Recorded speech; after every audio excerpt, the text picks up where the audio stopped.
BSL प्रबंधन के द्वारा अगर लापरवाही नहीं की जाती तो इतनी बड़ी घटना नहीं घटती। जब तक इन लोगों को हक, अधिकार, नियोजन नहीं मिले तब तक ये आंदोलन और लड़ाई भी जारी रहेगा। यहाँ कुछ लोग असामाजिक तत्व के लोग, जात पात, बाहरी भीतरी के नाम पर राजनीति करने वाले लोग हैं, वैसे लोगों को भी बख्शा नहीं जाएगा। जितने विस्थापित परिवार है, इन लोगों ने अपने दादा पुरखों का जमीन सारा बीएसएल को दे दिया। नौकरी देने के नाम पर अपेंडिक्स करवाने के बाद अभी तक कोई इन लोगों को रोजगार नहीं दिया। बीएसएल के द्वारा, सीएसएफ के लठेतों के द्वारा इन लोगों पर लाठीचार्ज करवाया गया। हमारे एक विस्थापित अपेंडिक्स किया हुआ हमारे साथी शहीद हो गए, उनको मार की हत्या कर दी गई। जो हमारे विस्थापित परिवार, जो अपेंडिक्स किए हुए हमारे जो बेरोजगार, जो विस्थापित को अपेंडिक्स करवाया गया था बीएसएल द्वारा, उन लोगों के लगातार अपने डिमांड को बीएसएल के समक्ष रखने का कार्य किए और उन्होंने सिर्फ और सिर्फ आज तक आश्वासन ही आश्वासन देते आ रहे हैं। बीएसएल के मुख्य द्वार पर इन लोगों के द्वारा आज से नहीं, लगभग 15 वर्षों से आज सिर्फ और सिर्फ आंदोलन करते जा रहे हैं। इन लोगों का कोई डिमांड सुना नहीं जा रहा है। जबकि जितने विस्थापित परिवार है, इन लोगों ने अपने दादा पुरखों का जमीन सारा बीएसएल को दे दिया।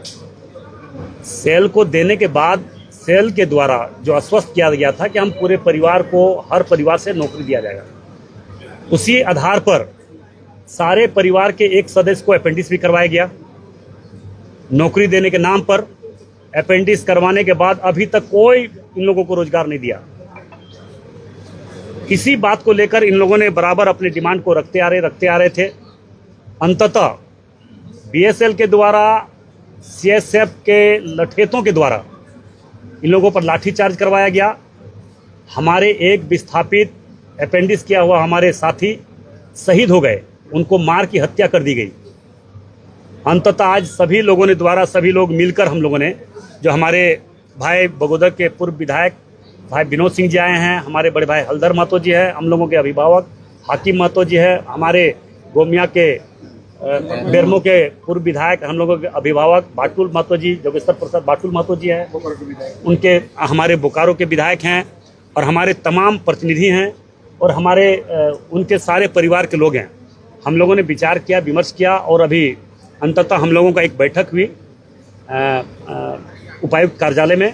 वहाँ पे हम लोगों को तय हुआ, और तय होने के बाद हम लोगों ने, उनके परिवार के लोगों के द्वारा निर्णय लिया गया कि पूरे विचार विमर्श होने के बाद कि जितने भी अपेंडिक्स किए हुए लोग हैं, लगभग 1300 से 1400, 1500 के करीब है, सारे लोगों को प्रत्येक मंथ 50-50 करके रखा जाएगा। अभी कॉन्टेक्ट बेसिस, उसके बाद इन लोगों को मतलब प्रपोजल बनाकर, परमानेंट कैसे हो इसके पर प्रपोजल बनाकर यहाँ से भेजा जा रहा है। और जो तत्काल अभी जो हमारे मृतक भाई है प्रेम कुमार जी, उनको, प्रेम कुमार महतो, प्रेम प्रसाद, उनको तत्काल अभी 50 लाख रुपया का मुआवजा, और उनको अभी कॉन्ट्रैक्ट बेसिस पर 25 से 30 हज़ार का सैलरी दिया गया। उनको भी यहाँ से प्रपोजल भेजा जा रहा है, और ये बनाकर परमानेंट के लिए यहाँ से प्रपोजल भेजा जा रहा है। अभी अस्थायी नौकरी नहीं दिया गया, मगर यहाँ से प्रपोजल बना के भेजा जा रहा है। चेयरमैन से भी बात हुआ है, उस पर विचार करके उन लोगों को परमानेंट हम लोग कैसे हो, इस पर हम लोग बात करेंगे। और उनके उसका स्टैचू बनाने के लिए भी, शहीद जो हमारे प्रेम कुमार जी है, उनके शहीद प्रतिमा को हम लोग स्थापित करने के लिए बीएसएल द्वारा जमीन देने का घोषणा किया है। और जितने हमारे जो घायल हमारे साथी है, उनको 20-20 हज़ार रुपया उन लोगों को भी देने का घोषणा किया है।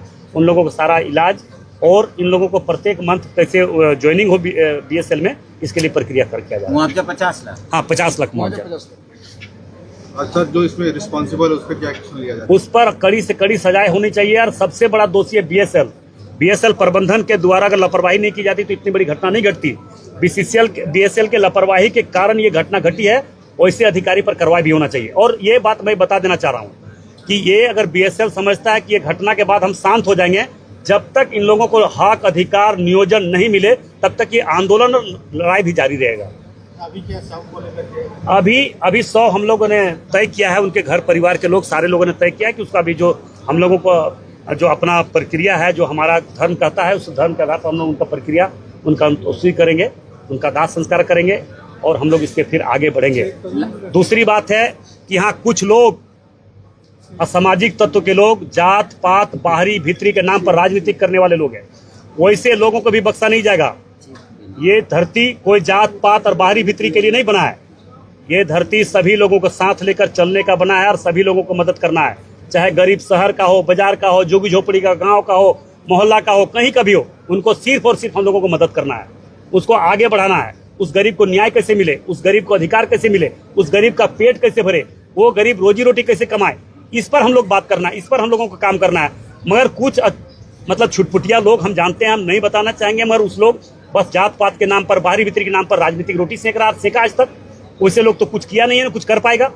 जो आज तक जात पात और बाहरी भीतरी के नाम पर राजनीति करने वाले लोग कभी समाज का भला नहीं कर सकता है। वो समाज में डिवाइड करता है, समाज में विवाद पैदा करवाता है, ना कभी किसी को भलाई कर सकता है।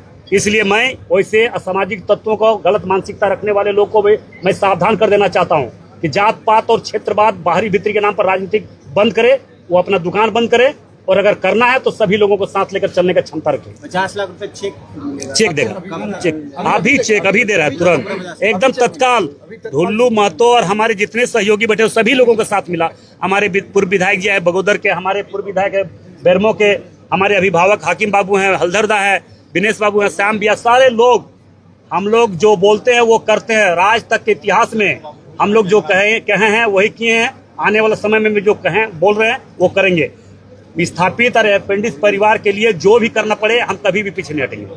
जिस सिपाही के लाठी देखने से मौत हुई, उनका कार्रवाई करना चाहिए। उन पर कार्रवाई होगा, मर्डर, उसका 302 का धारा उस पर लगना चाहिए, उस पर केस होना चाहिए, उसको जेल जाना चाहिए। 15 तारीख को एक बैठक और होगी। हाँ, 15 तारीख को फिर डीसी से हर 15 तारीख को अपेंडिक्स के लिए कैसे सॉल्व होता जाए, उसके लिए प्रत्येक 15 तारीख को बैठक होगा प्रत्येक